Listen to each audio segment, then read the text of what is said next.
तो तुम्हारी पहचान होनी चाहिए। सिर पर टोपी, बदन में सदरी, कंधे पर झंडा, ये आपकी पहचान है। आगे अगर ये नहीं होगा तो आपको सत्संग में प्रवेश नहीं होने दिया जाए। ये शक तुमको समझना ही नहीं चाहते हो। ऐसा नहीं है, मेरे पास ऐसी योजना है, तुम 2 मिनट में समझ जाओगे, नहीं तो आना बंद कर दो। आश्रम में प्रवेश वर्जित होगा, तुरंत भगा दिया जाए। ये समझो कम से कम। और एक आदेश जो आपको 2 साल से मैं बराबर कह रहा हूँ, अपनी व्यवस्था में आओ, किसी के सहारे मत। सहारा लोगे, थोड़ा बहुत जो करते हो वजन वजन हो, तुम्हारा सब चला जाएगा, तुम्हारे पास क्या बचेगा। इसलिए अपनी व्यवस्था अपने हाथ, अपना भोजन अपने हाथ बनाओ, तब खाओगे, तब भजन में इतनी तरक्की, कितना मन आपका लगेगा। ऐसे थोड़ी मैंने कह दिया, इन सबका कोई ना कोई लाभ है।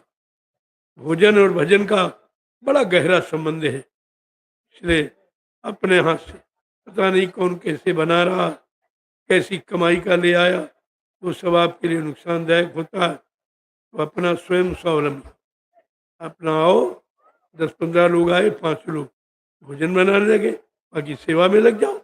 कभी तुम कभी वो, ऐसे सब लोग सेवा भी कर लोगे। ये मथुरा में पहले यही होता, कोई भंडारा नहीं था, कोई टेंट राउडी कुछ भी नहीं था। सब लोग अपना नाश्ता है, सत्तू है, चना है, बाटी बना के ले जाते थे। भूख लगी, खा लिया, इसके बाद सत्संग चर्चा करने लगे। अब वो व्यवस्था हमने बना दी तो तुम ढीले हो गए, लापरवाह हो गए, सब भूल गए, ना तुम भजन ही करते हो, ना सेवा ही करते। इसलिए हमने कहा भाई अपनी व्यवस्था में कम से कम किसी का बाहर तो न देगा, किसी का कर्म कर्जा तो नहीं चलेगा। इसलिए अपनी व्यवस्था में, उसमें आपको सुकून रहेगा। धीरे धीरे खुद तुम समझ जाओगे कि अपनी व्यवस्था बड़ी लाभकारी। किसी के सहारे पराधीन सपने सुख न, दूसरे के सहारे रखकर कभी भी सुकून नहीं मिलता। अपनी व्यवस्था में रहो। मैंने कहा भी जब भी यहाँ आओ तो तुम्हारी पहचान होनी चाहिए। सिर पर टोपी, बदन में सदरी, कंधे पर झंडा, ये आपकी पहचान है। आगे अगर ये नहीं होगा तो आपको सत्संग में प्रवेश नहीं होने दिया जाए। ये सख्त नियम धीरे धीरे बनते जा रहे। और तुम्हारे पास तुम्हारी व्यवस्था के लिए खाली लोटा गिलास है, 4 मीटर मोमजामा ओढ़ने का, 4 मीटर बिछाने का, और एक खुरपी जरूर। खुरपी बहुत जरूरी, औजार भी है। सब्जी काट लो, गड्ढे खोद के 4 डंडे गाड़ो, मोमजामा तान लो, मकान बन गया। और दिशा मैदान जाओ, हमेशा खुरपी। ये तुम्हारी मर्यादा सारे हिंदुस्तान में फैल गई है। अपनी मर्यादा को कायम रखो। खुरपी से जाओ, अपना गड्ढा खोद दो, और दिशा मैदान हुआ, पैर से मिट्टी खिसका दी, धीरे धीरे बिल्कुल बंद हो जाए। कहीं गंदगी नहीं, कहीं बदबू नहीं, कहीं मतलब किसी तरह का कोई नुकसान नहीं होगा, और खेतों की उर्वरक शक्ति बढ़ जाएगी। ये लाभ एक्स्ट्रा मिलेगा। जो बताया जाए उसका, अब 2 बरस 3 बरस से मैं लगातार कह रहा, आपने ध्यान नहीं दिया, तो मुझे सख्त कहना पड़ा कि गेट पर जो लोग बैठते हैं पहले उनसे पूछें कि तुमके सिर पर टोपी, बदन में सदरी, झंडा है कि नहीं है।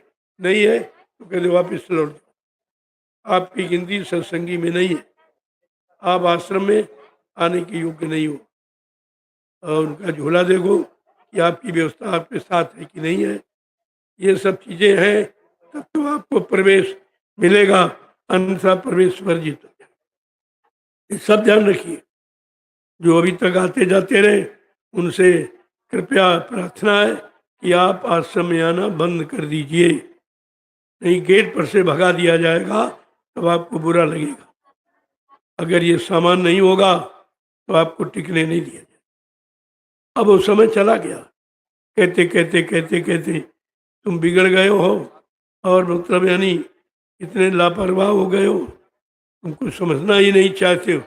ऐसा नहीं है, मेरे पास ऐसी योजना है, तुम 2 मिनट में समझ जाओगे, नहीं तो आना बंद कर दो।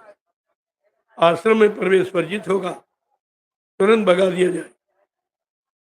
ये समझो कम से कम।